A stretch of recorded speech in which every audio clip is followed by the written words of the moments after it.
જોઈ શકો છો કે સેમ ટુ સેમ આ મેં છે એ બીજી લાઈન નાખી।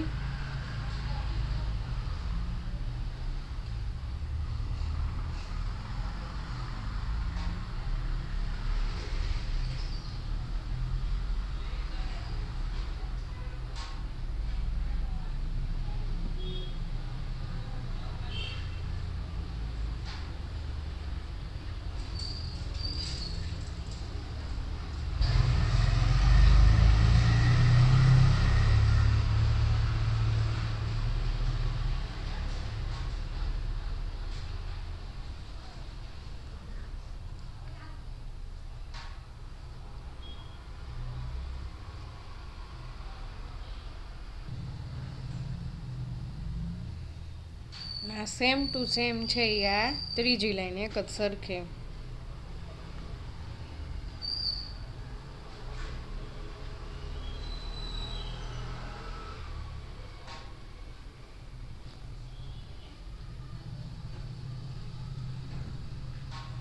હવે છે એ આપણે ઉપર છે એ રેફ શરૂ થશે।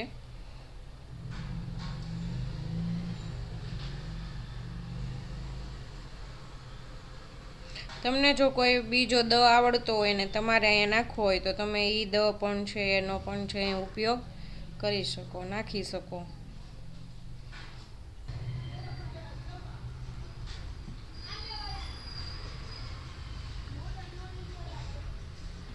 તમે જોઈ શકો છો કે રેફ છે ને એ ઠેક અડી ગયો છે। તો જો તમારે અહીંયા ઉપર કે નીચે બે જગ્યાએ છે એ બીજી ડિઝાઇન નાખવી તો ખાસ ધ્યાન રાખજો કે મોતી જો